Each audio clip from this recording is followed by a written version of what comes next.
I'm about to share one of the most important videos I've ever seen when it comes to understanding the mindset of Israelis. The man you're about to see is Israeli journalist Gideon Levy. He has been writing about the occupation of the Palestinian people for years and years and calling it out.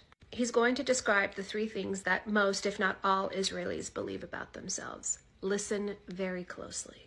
But I'll just give the three principles which enable us Israelis to live so easily with this brutal reality. A, most of the Israelis, if not all of them, deeply believe that we are the chosen people.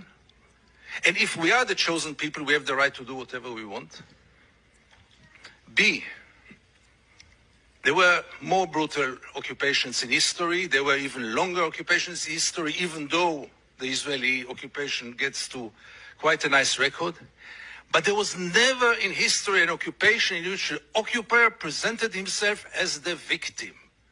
Not only the victim, the only victim around.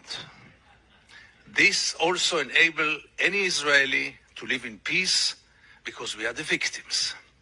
The other day, Professor Falk spoke about this dual strategy of Israel of being a victim on one hand and manipulating on the other hand. After what happened in Paris and in Copenhagen with the terror attacks, Benjamin Netanyahu came with the notion all the Jews must come to Israel. It's the safest place for the Jews in the world. It's a shelter for the Jews in the world. Which is wrong, because Israel is today the most dangerous place on earth for Jews. But let's put it aside. It was only 24 hours later when he said Israel is an existential threat under the Iranian bomb.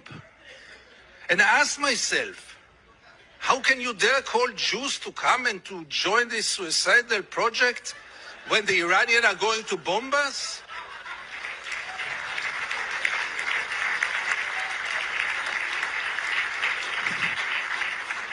But in Israel, everything goes, and both declarations were accepted as the only truth. And here I get to the third set of values which enable us Israelis to live in peace with the occupation. And this is maybe the most crucial one and the worst one. We say victimization, we say chosen people. When I say victimization, it goes without saying we have to mention the Holocaust and the unforgettable Mrs. Golda Meir. She said once, this unforgettable woman, that after the Holocaust, the Jews have the right to do whatever they want. But the third set of values is the most dangerous one, and this is the systematic dehumanization of the Palestinians, which enable us Israelis to live in peace with everything. Because if they are not human beings like us, then there is not really a question of human rights. And if you scratch under the skin of almost every Israeli, you will find it there. Almost no one will treat the Palestinians as equal human beings like us. I once wrote that we treat the Palestinians like animals, and I got so many protest letters from animal rights organizations, rightly so.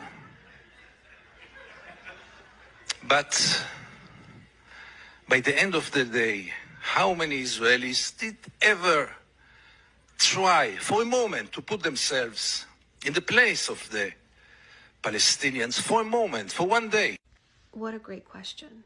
How many Israelis have thought about what it would be like to be a Palestinian for one moment, for 1 hour, for one day?